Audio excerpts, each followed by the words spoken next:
하나님 말씀 열왕기상 12장 1절에서 11절까지 있는 말씀을 함께 보겠습니다.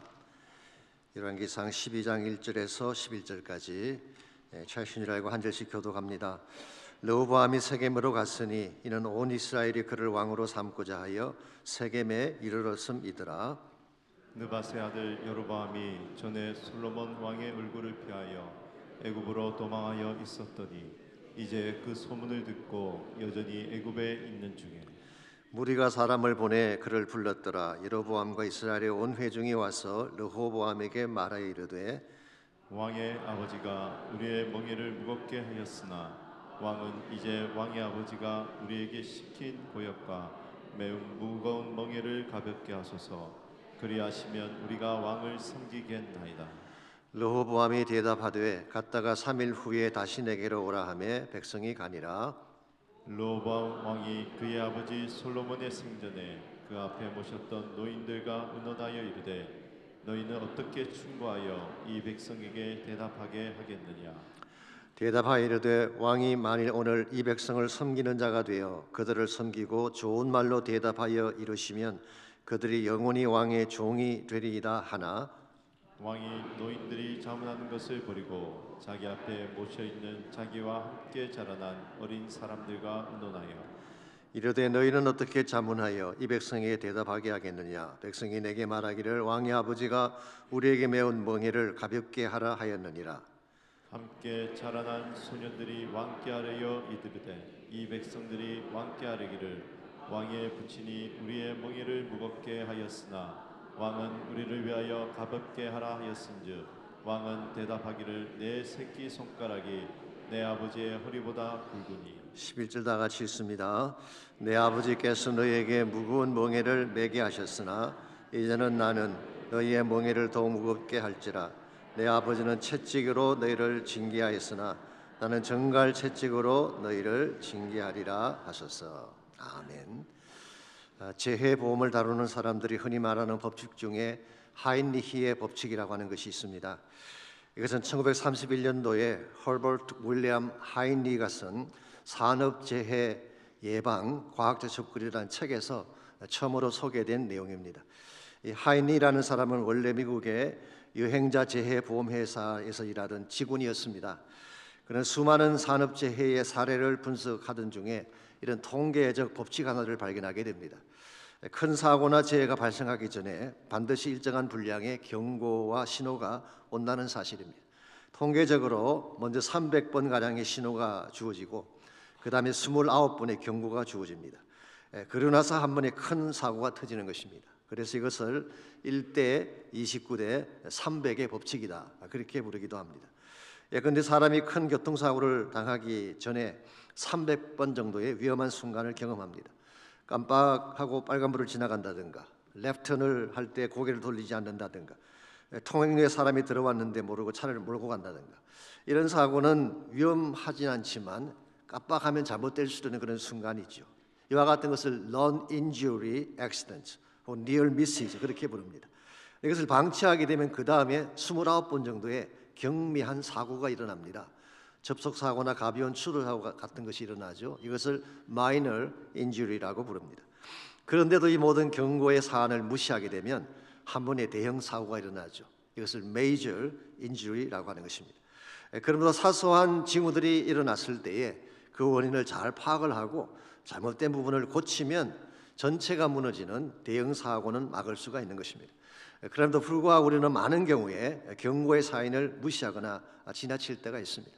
설마 괜찮겠지 이런 마음으로 지나치다가 보니 나중에 걷잡을 수 없는 큰 문제에 도달하게 되는 것입니다.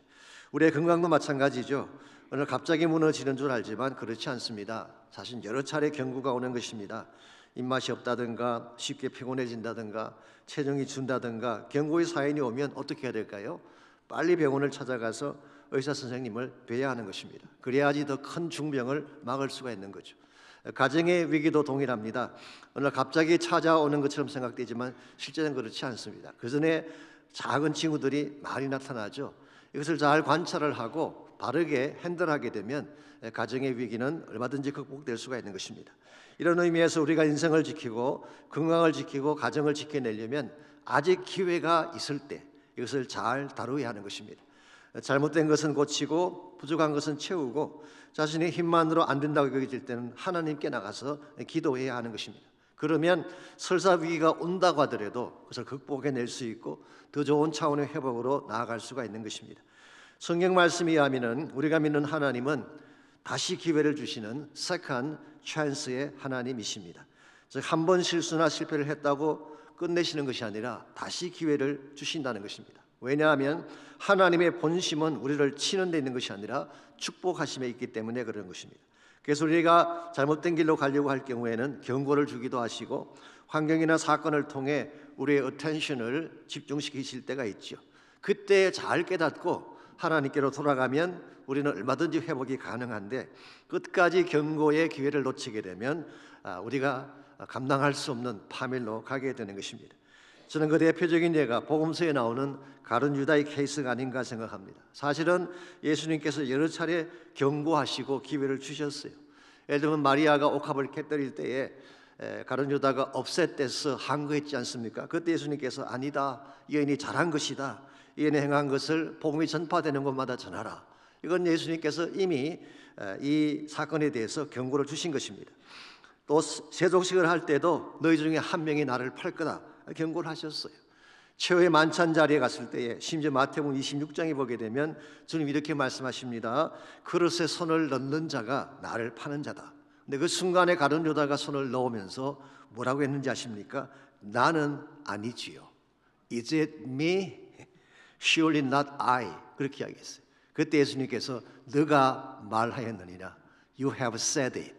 그랬으면 이제는 자기가 자신인 것을 금방 알아차리고 돌이켜야 되는데 사실 예수님께서 가룟 유다에게 주신 마지막 기회였는데 이것을 놓쳤기 때문에 그는 정말 우리 역사상의 가장 추악한 배신자로 전락하게 된 것입니다. 이런 면에서 참으로 지혜로운 사람은 아직 기회가 남아있을 때에 그걸 놓치지 않고 붙드는 것입니다. 그렇게 하면 하나님께서 다시 한번 기회를 주시고 회복을 주시는 것입니다.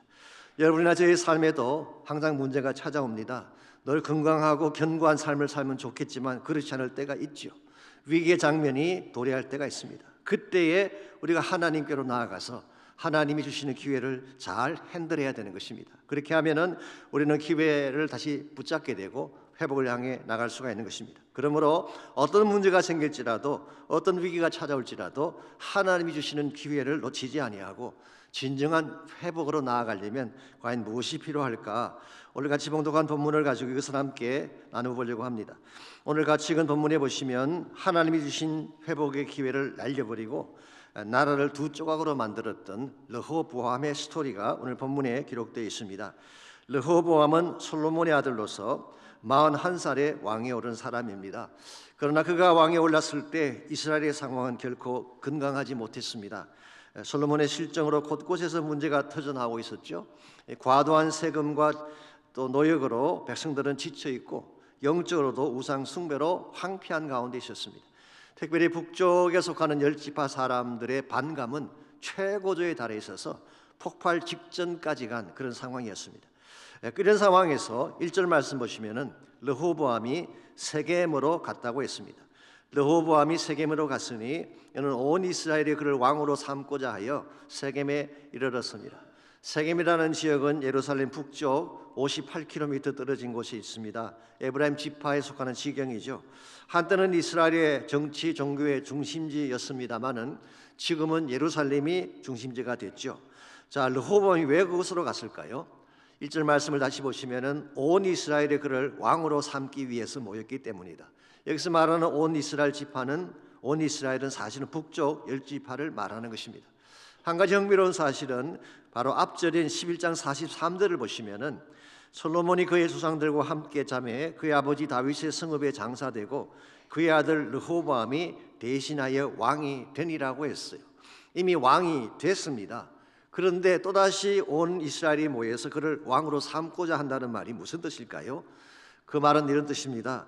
르호보암이 왕이 오른 것은 사실이지만 아직 북쪽 10지파의 인주는 받은 것은 아니라는 거예요. 그래서 2절과 3절을 보시면은 느바시 아들 여로보암이 전에 솔로몬 왕의 얼굴을 피하여 애굽으로 도망하여 있었더니 이제 그 소문을 듣고 여전히 애굽에 있는 중에 무리가 사람을 보내 그를 불렀더라. 여로보암과 이스라엘의 온 회중이 와서 르호보암에게 말하이르되, 지난주에 설명을 드린 것처럼 여로보암은 굉장히 유능한 사람이었습니다. 그런데 솔로몬 시절에는 피신해서 애굽으로 도망칠 수밖에 없었습니다. 그런데 이제 솔로몬이 죽었으니까 애굽에 계속 있을 이유가 없죠. 이 사실을 잘 아는 북쪽 열지파의 대표들이 이 여로보암을 부른 것입니다. 그리고 여로보암이 그들의 리더가 된 상태에서 여로보암과 이스라엘 회중이 르호보암을 향하여 나간 것입니다. 그리고 딱 한 가지를 제안을 했어요. 그게 4절 말씀입니다. 왕의 아버지가 우리 멍에를 무겁게 하였으나 왕은 이제 왕의 아버지가 우리에게 시킨 고역과 매운 무거운 멍에를 가볍게 해 주십시오. 그리하시면 우리가 왕을 섬기겠습니다. 그동안 많은 노동을 시켰는데 노역을 좀 감해 주시고, 무거운 멍에라고 하는 것은 maybe 텍스를 말할 가능성이 많습니다. 좀 세금을 줄여주시게 된다면 우리가 왕을 섬기겠다는 거예요. 이때까지만 해도 아직 기회가 있었죠. 이와 같이 노역만 줄여주고 과도한 텍스만 가볍게 해주면 왕으로 받들겠다는 것입니다. 그랬는데 5절을 보시면은 르호보암이 어떻게 반응을 하나요? 3일 후에 다시 오라, 그리고 돌려보냈습니다. 3일의 시간을 달라는 것이었습니다. 왜 하필이면 3일일까요? 어떤 분들은 3자만 나오면 무조건 완전수, 3세판, 3일째 그러시는데 오늘 본문은 그런 케이스하고 상관이 없습니다. 이것은 simply 세겜에서 예루살렘까지 다니는데 걸리는 시간이에요. 즉 예루살렘으로 가서 자신의 자문위원들과 의논을 한 후에 다시 오겠다는 것입니다. 사실 이 3일간의 시간이야말로 르호보암에게 주어진 마지막 기회였습니다. 이 기회를 잘 살려서 상황을 잘 점검하고 바른 선택을 했더라면 maybe 이스라엘은 깨어지지 않고 다시 재건할 기회가 주어졌을 텐데, 불행하게도 르호보암은 이 기회를 날려버리게 됩니다. 아마도 설마라는 생각을 했기 때문이겠죠. 그래서 잘못된 판단을 내리게 되고 그 결과 남과 북이 깨어지는 아픔을 겪게 된 것입니다. 여러분과 제가 조심해야 될 사안이 여기 있습니다. 우리 삶에도 문제가 생기고 위기가 찾아오는데요, 그때도 자세히 보게 되면 그 와중에도 하나님이 준비해 놓으신 회복의 기회가 있어요. 모든 게 다 막힌 것처럼 보이지만 자세히 들여다보게 되면 하나님께서 준비해 놓으신 피할 길이 있는데 이것을 잘 붙들고 이 기회를 살리면 살 수 있는 것입니다. 그런데도 불구하고 이것을 무시하든지 방심한 채 이 기회를 사용하지 못하게 되면 돌이킬 수 없는 불행의 나락으로 떨어지는 것입니다. 그러므로 무슨 문제가 생길지라도 어떤 위기가 찾아올지라도 이 위기 속에서 하나님이 무엇을 준비해 놓으셨는가를 잘 관찰을 하고 하나님이 주시는 기회를 놓치지 아니해야지 우리 인생이 무너지지 않고 다시 일어설 수가 있는 것입니다. 우리가 어떻게 하면 위기의 순간에도 불구하고 이 무너지지 아니하고 다시 회복되어 더 바른 건강한 인생을 살아갈 수 있을지, 오늘 본문에 소개된 르호보암의 케이스를 통해서 회복의 기회를 놓치지 않으려면 뭐가 필요할지 한 3가지를 함께 정리해 보려고 합니다. 첫 번째로 우리가 기회를 놓치지 않고 참된 회복으로 나가려면 바른 점검이 필요합니다.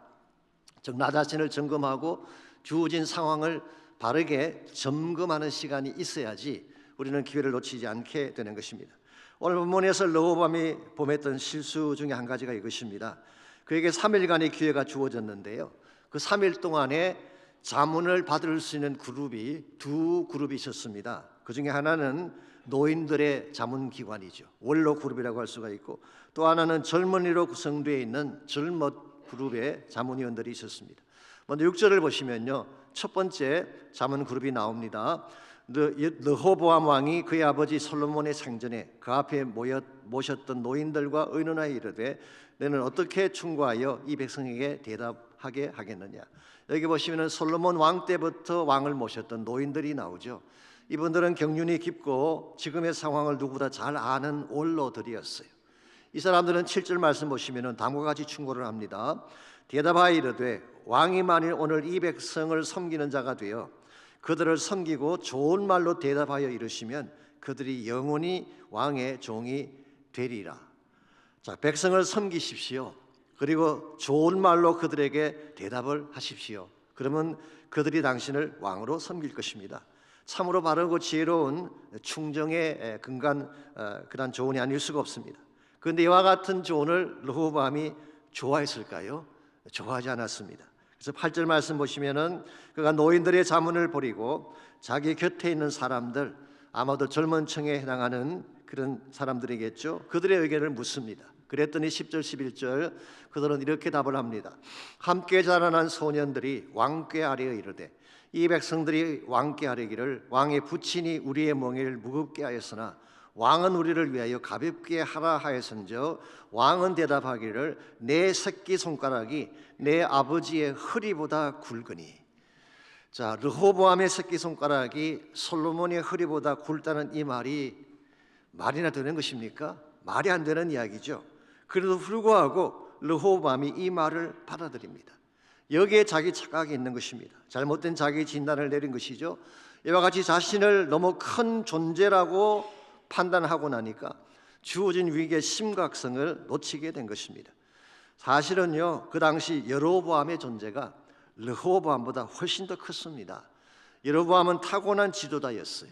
그리고 용맹한 사람, 그리고 애굽의 피신을 하면서 자기를 연단했던 그런 인물이잖아요. 그러므로 그는 애굽 땅에 피신을 갔지만 많은 사람들이 그를 따르고 있었어요. 더구나 지금 북쪽의 열집파 사람들의 마음이 들끓고 있는데, 폭발 직전 가운데 있는데 르호보암은 이 상황을 잘못 판단한 것입니다. 자기 자신에 대해서는 과대평가를 한 반면에 여로보암에 대해서는 과소평가를 했어요. 그 결과 문제를 수습할 기회를 놓치게 된 것입니다. 오늘 대다수의 문제가 여기서부터 시작이 되는 것입니다. 자신에 대해서 잘못 이해하기 때문에 문제를 잘못되게 진단하게 되고 결과적으로 잘못된 결론을 내리게 되는 것입니다. 한국에서 어떤 선생님이 칠판에 필기를 하고 계시는데 바지 뒷부분이 터져 있었어요. 이것을 본 학생 아이들이 막 웃기 시작합니다. 그래서 화가 나신 선생님이 도대체 어떤 놈이냐, 웃는 너희들보다 웃기는 그놈이 더 나빠, 그랬다고는 말이 있죠. 자신의 뒷모습을 알았더라면 그런 말을 했겠어요? 오늘 여러분과 저도 동일한 우를 범할 때가 많습니다.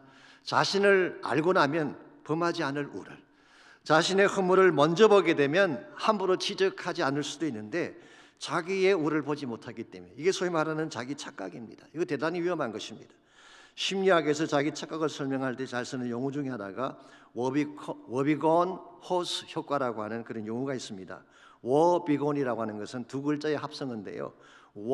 W-O-E, 이것은 고민, 문제 혹은 화, 그렇게 번역할 수 있는 것이죠. 그리고 be gone, 사라졌다, 그런 뜻이. 그러므로 고민이나 문제가 전혀 없고 모든 것이 완벽하다, 그런 뜻이 워비건이라고 하는 단어입니다. 사실 이 용어는 게리슨 케일러라고 하는 사람, 미국의 유명한 라디오 쇼 진행자인데요. 그가 그 라디오 쇼에서 처음 소개한 단어라고 합니다. 그 쇼의 배경이 뭐냐고 하면 워비건 호스라고 불리는 가상의 마을이 있어요. 이 가상의 마을에 사는 모든 여자는 다 아름답고 남자들은 다 잘생겼고 아이들은 평균 이상으로 뛰어난 것으로 설정이 되어 있습니다. 이와 같이 자기 자신이나 자신이 속한 집단을 평균 이상으로 생각하는 자기 과신의 오류 현상을 뭐라고 부르느냐? 워비건 호수 효과라고 부릅니다. 흥미로운 사실은 오늘날 우리 주변에 생각보다 이 가상의 마을에 사는 사람들이 많이 있어요. 자기가 잘난 줄 아는 분들이 많이 계세요. 왕자들이 너무 많고 공주분들이 너무 많으셔서 본인은 완벽하고 잘생기고 모든 걸 다 갖췄다고 생각하는 분들, 말은 그렇게 하지 않죠. 제가 뭘 압니까? 그러지만 실제 행동을 보게 되면 잘난 사람들이 너무 많이 있어요. 여러분과 제가 워비건 신드롬에서 나오지 아니하면 참된 의미에서 문제를 진단할 수가 없습니다. 여러분, 대다수의 문제는 나에게서 시작되는 거예요. 잘 증거해 보면 항상 내가 문제이지 다른 사람이 문제가 아닙니다. 그러므로 내가 말씀의 거울 앞에 서서 성령의 조명 앞에 서서 나를 잘 점검하게 되면, 나 자신을 바르게 점검하게 되면 문제도 바르게 진단할 수 있게 되고 그때의 바른 해결이 주어지는 것입니다. 그러므로 우리가 위기를 잘 극복해내려면 1차적으로는 나 자신을 먼저 점검을 해야 돼요. 두 번째로 바른 선택을 해야 됩니다. 바른 선택. 13절과 14절을 보시면요, 여로보암과 이스라엘 회중이 3일 후에 다시 왔을 때에 르호보암이 내린 선택이 나와 있습니다. 13절 14절입니다. 왕이 포악한 말로 백성에게 대답할세. 노인 자문단들이 분명히 좋은 말로 하십시오 그랬는데 포악한 말로 했어요. 어린 사람들의 자문을 따라 그들에게 말하 이르되 내 아버지는 너희의 멍에를 무겁게 하였으나 나는 너희의 멍에를 더욱 무겁게 할지라. 내 아버지는 채찍으로 너희들을 징계하였으나 나는 전갈 채찍으로 너희를 징치하리라. 여기 보시면은 아버지는 채찍을 들었는데 나는 전갈 채찍을 선택하겠다는 것입니다. 채찍이라고 하는 것은 가죽끈으로 만든 것이죠. 이 채찍도 맞으면 아픕니다. 그런데요, 전갈 채찍이라고 하는 것은 그 가죽 채찍 끝에 쇠 조각이나 이 뼈 조각 같은 것을 달아놓은 것을 말하는 것입니다. 마치 전갈의 꼬리에 독침이 있어서 그것을 찌르면 엄청난 고통을 겪는 것처럼 채찍에 쇠 조각을 단 것을 전갈 채찍이라고 부릅니다. 이 채찍으로 맞으면 어떻게 되는지 아십니까? 살점이 뚝뚝 떨어져 나가요. 피가 철철 흐르게 되는 것입니다. 신약 성경에 보게 되면 이 채찍을 맞으신 분이 나와요. 그분이 예수님입니다. 예수님을 때렸던 로마 사람들의 채찍이 바로 채찍 끝에 쇠붙이나 이 뼈 조각이 붙어 있는. 그래서 때리는 순간 살점이 떨어져 나가고 피가 흐르게 된 것인데 오늘 무슨 르호보암이 이런 채찍을 들겠다고 하는 것입니다. 아마도 르호보암의 생각은 이런 것일 것입니다. 대들리는 백성은 더 가혹하게 압제를 해야지 눌리게 되는 것이지 그냥 두면 안 된다. 이것은 사실은 엄청난 미스테이크였습니다. 사랑으로 품고 잘 섬겼더라면은 해결될 수 있었던 문제가 채찍으로 누르려고 했기 때문에 더 악화된 것입니다.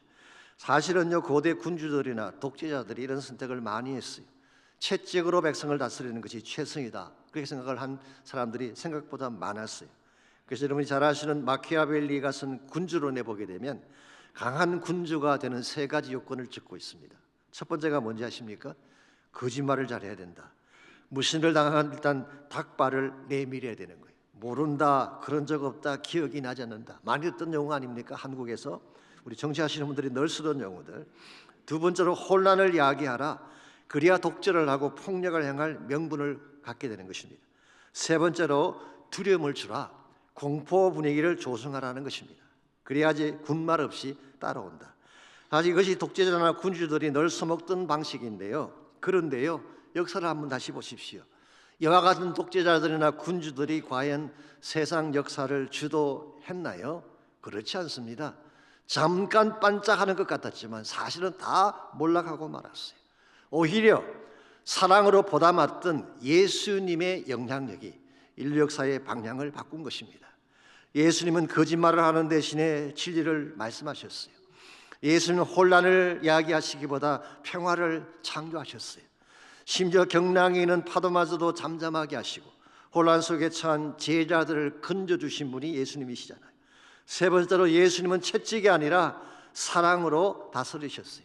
차라리 자기가 전갈 채찍을 맞아 피를 흘릴지언정 인류를 구원하자고 하는 것이 예수 그리스도의 사랑이었죠. 그러므로 그 사랑이 오늘도 세계를 변화시키고 있고 세상을 바꾸어내고 있는 것입니다. 이런 면에서 여러분과 제가 진실로 이 땅을 변화시키고 주어진 문제를 더 아름답게 해결하기를 원한다면 채찍이 아니라 사랑하는 법을 배워야 돼요. 사랑이 언제나 최선이기 때문에. 그래서 사도 바울은 로마서 12장 20절에서 이런 말씀을 했어요. 내 원수가 줄이거든 먹이고 목마르거든 마시게 하라. 그리함으로 내가 숯불을 그머리에 사 놓으리라. 나의 악한 일을 향한 원수가 있습니다. 어떻게 대하는 것이 일반적일까요? 그냥 복수를 해야지. 그냥 못 살게 구려야지. 박대하고 복수를 해야 될 것 같은데 바울은 반대로 이야기합니다. 너의 원수가 혹시 너에게 아픔을 주었거든 오히려 다가가서 먹이고 마시게 하라. 그렇게 하면 이 원수가 어떻게 생각하겠어요? 자기에게 복수할 줄 알았는데 칼을 낼 줄 알았는데 오히려 그를 마시게 하고 먹이고 사랑을 대하니까 몸둘 바를 몰라 하는 것입니다. 이와 같은 상태를 머리에 숯불을 삼는다 그렇게 표현한 것입니다. 사랑하는 형제자매 여러분, 우리 인생의 문제가 굉장히 복잡하고 많은 것 같지만요, 궁극적으로 모든 자가 원하는 것은 딱 한 가지예요. 사랑입니다. 사랑에 목마르고 사랑에 굶주리기 때문에 대들기도 하고 억지로 부리는 거예요. 그러므로 정말 문제가 생겼을 때, 정말 관계성에 문제가 생겼을 때는 복수의 칼을 들기보다는 사랑의 섬김을 택할 때에 관계가 회복되어지고 진정한 치유가 일어나는 것입니다. 독일에 나온 유명한 신학자 중에 폴 틸리히라는 분이 계십니다. 히틀러 정권 당시에서 박해를 받다가 미국으로 쫓겨오신 분이죠. 그 당시 동료였던 칼 발트 같은 분은 스위스에 있는 바젤로 가서 바젤 대학에서 티칭하셨습니다마는 폴 틸리히는 처음에 뉴욕으로 와서 유니온 신학교에서 티칭하셨어요. 나중에 하버드로 가셔서 가르치셨고 은퇴하실 때는 시카고에 있는 디미티 스쿨에서 티칭하시다가 은퇴를 하셨습니다. 한마디로 학자 중에 학자라고 할 수가 있습니다. 근데 이분이 한 가지 약점이 있는데요. 영어가 잘 안 됐대요. 더 정확하게 표현하면 발음에 문제가 있었던 것입니다. 억센 독일식 액센트 때문에 항상 발음이 우스꽝스러웠고 이것 때문에 강의 시간에 학생들이 웃는 경우가 많았습니다. 이것이 폴 틸리에게 상처가 된 것입니다. 사랑하는 조국 땅에서 쫓겨난 것도 서러운데 낯선 땅에서 학생들의 비웃음까지 받는다고 생각하니까 마음에 상처가 되고 자신감이 상실되기 시작한 거예요. 여러분, 아무리 위대한 석학이라고 해도 별 수 없습니다. 인간은요, 사랑받고 인정받고 싶어하는 것입니다. 이렇게 해서 첫 학기가 끝나고 두 번째 학기가 시작이 됐는데 더 마음의 두려움이 몰려옵니다. 그러나 강의를 마치고 돌아온 폴 틸리히가 우연히 우편함에서 한 장의 카드를 발견하게 됩니다. 롤로메이라고 하는 학생이 쓴 카드인데 이런 내용입니다. 교수님 힘내십시오. 우리가 웃는 것은 교수님 발음 때문이지 강의 때문이 아닙니다. 선생님 강의는 너무나 깊고 훌륭합니다. 그러니 혹시 우리가 웃더라도 힘을 내십시오. 우리 모두는 선생님을 존경하고 사랑합니다. 이 짧은 카드를 읽은 폴 틸리히가 그 신학의 대가가 그날 밤 눈물을 흘리면서 울었다고 해요. 저녁 식사도 걸른 채 감동에 젖어서 노트에 글을 적기 시작했습니다. 한 사람이 한 사람의 아픔을 알아주는 것도 이처럼 놀라운데 죄악 중에 신음하는 인류의 아픔을 치유하기 위해 자신의 몸을 들인 예수님의 사랑은 얼마나 더 크고 위대한가. 여러분, 모든 이들이 갈망이 하는 것은 사랑이에요. 지성인이라도 학자라도 예외는 아닙니다. 아무리 많은 돈을 가진 부자라도 예외 아니에요. 사랑이 사람을 살리는 것입니다. 사랑이 절망 중에 있는 자를 일으키고 사랑이 깨진 가심을 치유하는 거예요. 그러므로 가정의 문제나 자녀의 문제, 여러분 인생 가운데 여러 가지 많은 복잡한 문제가 생겼을 때 가장 핵심은 십자가 사랑으로 다가서는 거예요. 그 사랑 앞에 녹지 아니할 인생이 없고 해결되지 아니할 문제가 없는 것입니다. 이런 면에서 우리가 위기에도 불구하고 회복의 기회를 가지려면 1차적으로 내가 누구인가를 점검해 봐야 돼요. 대다수의 문제는 나에게서 출발하기 때문에 나를 바르게 점검하는 것. 두 번째는 바른 선택을 해야 됩니다. 채찍이 아니라 사랑이 최선의 선택입니다. 사랑의 법으로 다가서게 되면 모든 얽힌 문제가 해결이 되는 것이죠. 마지막 세 번째로 우리가 기회를 놓치지 않고 참된 회복으로 나가려면 바른 간구가 필요합니다. 우리가 문제를 풀기 위해 우리가 할 수 있는 일은 다 해야 됩니다. 그러나 그것만으로 안 되는 경우가 있어요. 내가 할 일을 다 했지만 그래도 안 되는 경우가 있잖아요. 그때는 어떻게 해야 될까요? 하나님께 나가서 기도하는 것입니다. 기도하면 하나님이 최선의 길을 반드시 열어주시는 거예요. 오늘 본문에서요, 르호보암에서 가장 아쉬운 대목이 뭔지 아십니까? 이와 같이 위태로운 상황에서 단 한 번도 기도했다는 기록이 나오지 않습니다. 다윗 같았으면 어떻게 했을까요? 이런 민족의 위기 가운데 처했으면 다윗 같았으면 모든 것 다 내려놓고 하나님께 나갔을 거예요. 하나님의 도우심을 간구했을 것입니다.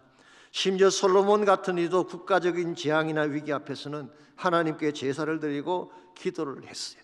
그런데 르호보암은 그 절박한 3일 동안 자문위원들을 모아놓고 회의만 했습니다. 세겜에서 모였기 때문에 흔히 그것을 세겜 회의라고 부릅니다마는, 자, 회의만 한다고 문제가 풀렸나요? 아닙니다. 더 월스하게 될 뿐이었어요. 이런 물론 회의가 필요하죠. 회의가 필요 없다는 뜻은 아닙니다. 그러나 인간들이 모여서 회의한다고 해서 정말 문제가 해결되던가요? 제 목회의 경우로는 아닌 것 같습니다. 옛날에 저에게도 회의를 많이 했는데요, 한번 하면 2시간, 3시간씩 했어요. 회의를 많이 하면 좋은 결론이 나올까요? 회의는 하면 할수록 회의만 드는 것이 회의입니다. 그러므로 회의는 절대로 문제 해결할 수가 없어요. 회의를 많이 하는 교회 치고 건강한 교회 보셨어요? 근데 기도하는 교회는 다릅니다. 기도하면 오히려 교회가 변하기 시작하는 것입니다. 문제가 일어나도 문제를 뚫고 일어나는 거예요. 기도하면 하나님께서 도와주시기 때문에 설사 나의 힘으로 핸들할 수 없는 위기가 찾아와도 기도하면 하나님이 해결해 주시는 것입니다. 그러므로 우리가 무슨 위기를 당하든지 궁극적으로는 하나님께 나가서 기도하면 그것이 문제 해결의 최선인데, 그래도 불구하고 기도하지 않는 분들이 많이 계시잖아요. 역대하 7장 14절을 보시면요, 르호보암의 아버지 솔로몬이 성전 건축을 완공했을 때 그때 하나님 주신 말씀이에요. 이 말씀을 읽어보면요, 하나님은 이미 알고 계셨던 것 같습니다. 너희가 건물 짓고 황금으로 도배를 하면 나라가 부강할 줄 아느냐? 아니다. 기도해야 된다. 내 얼굴을 구해야 된다. 그래야 나라가 살고 민족이 살아. 그래서 주신 말씀이 역대하 7장 14절이에요. 내 이름으로 일컫는 내 백성이 그들의 악한 길에서 떠나 스스로 낮추고 기도하여 내 얼굴을 찾으면 내가 하늘에서 듣고 그들의 죄를 사하고 그들의 땅을 고칠지라. 여기서 주목해야 될 부분이 뭔지 아십니까? 내 이름으로 일컫는 내 백성이에요. My people who are called by my name. 나의 이름으로 불리어지는 나의 백성에 대해서 말씀하는 것입니다. 이것은 세상 사람들이나 난 크리스찬들에게 하신 말씀이 아니에요. 위정자들이나 정치가들이나 학자들에게 하신 말씀이 아니에요. 하나님은 그들에게 이런 것들을 기대하지 않습니다. 그들에게 기대를 들고 있지 않아요. 그러나 교회에 다니는 사람, 소위 믿는다고 하는 사람, 하나님을 잘 믿는다고 하는 너희가 기도하지 않으면 어떻게 되겠냐는 거예요. 여기에 오늘 현대교회에 문제가 있고 저희들의 문제가 있습니다. 잘 믿는다고 말을 하면서 진짜 해야 될 일은 하지 아니하는, 여러분과 제가 진실로 우리 인생을 새롭게 하고 교회를 변화시키고 이 땅을 변화시키려면요, 우리가 먼저 깨어나야 돼요. 우리가 먼저 악한 길을 떠나야 돼요. 우리가 자신을 낮추고 하나님께 엎드려 기도해야 됩니다. 그리고 하나님의 얼굴을 구하면 하나님께서 하늘에 들으시고 이 땅을 고쳐주시고 이 인생의 문제를 풀어주시는 것입니다. 여러분, 인생의 문제가 큰 것 같지만요, 하나님에 비하면 아무것도 아닙니다. 인생의 비가 엄청난 것 같지만 하나님이 한번 손대시면 일시에 풀려질 수 있는 것입니다. 그러므로 안 된다, 할 수 없다 그렇게 탄식만 하지 말고 기도의 자리로 나오시기 바랍니다. 하늘과 땅의 모든 권세를 가지신 하나님께 기도하면 길이 열리고 치유가 일어나는 것입니다. 기도할 때 닫힌 하늘이 열리고 성령이 임하고, 성령이 임하면 다시 부흥이 일어나는 거예요. 가끔 보게 되면요, 다른 건 다 하는데 꼭 기도만 안 하려고 하는 분이 계세요. 다른 건 뭐 다 열심히 하세요. 열심히 하시는데 기도하는 자리는 할 수만 있으면 빠지려고 하는 분들이 계세요. 왜 그런지 아십니까? 말로는 하나님 믿는다고 하지만 실상은 자신을 믿기 때문에 그래요. 저 이게 굉장히 위험하다고 생각합니다. 우리 인생 누구도 장담할 수 없습니다. 오늘 건강했으니까, 오늘 내가 돈이 많으니까 내 인생이 보장된 것 같죠? Who knows? 아무도 몰라요. 그러나 정말 지혜로운 사람은 하나님이 나에게 기회를 주셨을 때 하나님께 나가서 기도하는 사람이에요. 기도할 때에 하나님이 내 편이 되어주시고, 기도할 때 하나님이 나의 심령을 변화시키시고, 기도할 때 막힌 모든 것들을 열어주셔서 참된 부흥이 일어나게 하는 것입니다. 아시는 대로 이제 청동원 새벽 축제가 한 주를 남겨놓고 있습니다. 지난 2주 동안 정말 새벽을 깨우며 많은 분들이 나와서 기도하셨어요. 개인적으로 너무 감사하기도 하고 자랑스럽기도 합니다. 저는 이와 같은 분들이 정말 우리 교회를 세우는 분들이고 우리 교회의 앞날을 이끄는 분이라고 생각을 합니다. 여러분들 기억하십시오. 기도 없이 절대로 교회가 변화되지 않습니다. 기도 없이 인생의 문제가 절대 풀리지 않습니다. 기도 없이 나의 미래가, 우리 자녀들의 미래가 절대 보장될 수 없습니다. 그럼 여러분들 기도 자리로 나오시기 바랍니다. 그리고 다시 한번 부흥이 임하도록 우리의 모든 죄악들을 다 토해내고 나의 모든 교만과 자만을 다 내려놓고 하나님만 붙드는 시간을 통해서 하나님이 주시는 부흥을 다시 한번 경험할 수 있도록, 예배하는 세대가 다시 일어날 수 있도록, 그래서 하나님의 나라가 전파되어지고 하나님의 복음과 비전이 이루어질 수 있도록 여러분 기도해 주시길 바랍니다. 이장 같이 기도하기를 원합니다. 먼저 내 마음을 하나님께서 바꿔달라고 기도하십시오. 교만하고 세상적이고 나 자신을 자랑하기를 소원하고 잘났다고 우기는 나의 교만한 마음을 하나님께 들어주셔서 주님의 은혜 바라보게 하시고 주의 능력 붙잡게 달라고 기도하시기를 바랍니다. 내 심령 속에 먼저 부흥이 일어날 수 있도록 내 심령이 먼저 바뀌어져서 나로 말미암아 나의 가정이 부흥되게 하시고 교회가 부흥되게 하시고 우리나라 우리 민족이 부흥될 수 있도록 기도하시기를 바랍니다. 남아있는 마지막 한 주간 동안 우리 온 교회 성도가 다 함께 나와서 총동원하며 기도할 때에 하나님이 하늘문을 여시도록 성령의 능력과 성령의 은사를 기름 붓듯 부어주시도록 우리 함께 기도하겠습니다. 살아계신 아버지 하나님 감사합니다. 하나님 저희들로 하여금 하나님 한 분만이 우리의 소망이요 우리의 능력이라는 사실을 깨닫게 하시니 감사합니다. 기도해야 될 때 기도하지 아니하고 하나님을 붙들어야 될 때 붙들지 아니했던 우리의 악한 모습을 용서해 주시고 겸손하게 엎드리고 하나님의 얼굴을 구하는 저희가 되게 하셔서 다시 한번 주의 나라가 임하고 하나님이 준비하신 부흥의 날이 다시 임할 수 있도록 하나님 저희들을 사용해 주시기를 원합니다. 내일부터 한 주간 남아있는 새벽시간 가운데 기름 부어주시고 온 교회가 온 성도가 한마디 자리에 나와서 전심을 다해 부르짖는 가운데에 다시 한번 새 시대가 열리고 새로운 복음의 비전이 이루어질 수 있도록 은혜를 베풀어 주시옵소서. 주 예수의 얼굴을 구하며 예배하는 세대 일어나 주 위에 살며 주 위에 죽으니 이것이 우리의 부르심. 살기 위해 주 따르지 않고 죽기 위해 주를 따르며 내 가진 것 모두 주를 위해 드리니 주님의 일 행하시옵소서. 다시 한번 부흥을 주소서. 주의 나라가 이 땅에 다시 세워지는 그 영광을 우리 보게 하소서. 주 예수의 영광을 우리 다 일어나서 다시 한번 선포합니다. 주 예수의 얼굴을 구하며 예배하는 세대 일어나 예배하는 세대 일어나 주 위에 살며 주 위에 죽으니 이것이 우리의 부르심. 살기 위해 주 따르지 않고 죽기 위해 주를 따르며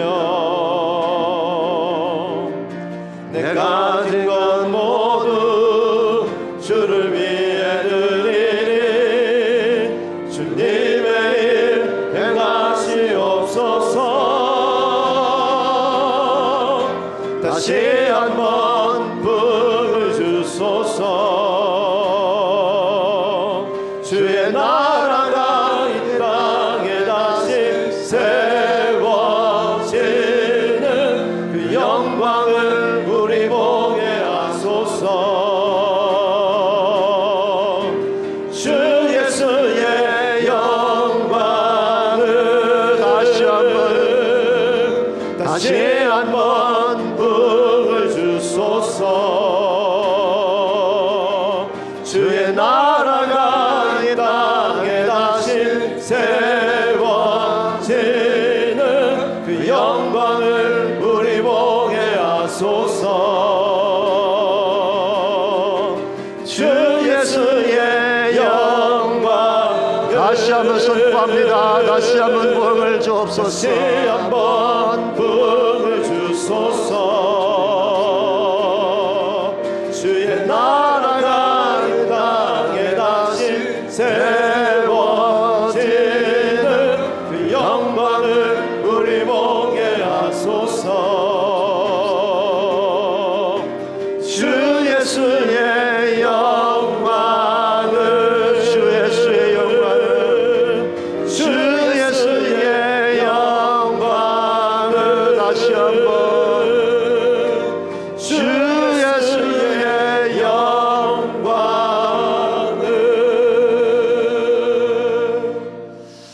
하나님 감사합니다. 무슨 일을 당할지라도 주께서 내 곁에 서셔서 나에게 힘을 주시고 내 앞길을 열어주셔서 피할 길을 예비해 주시니 감사합니다.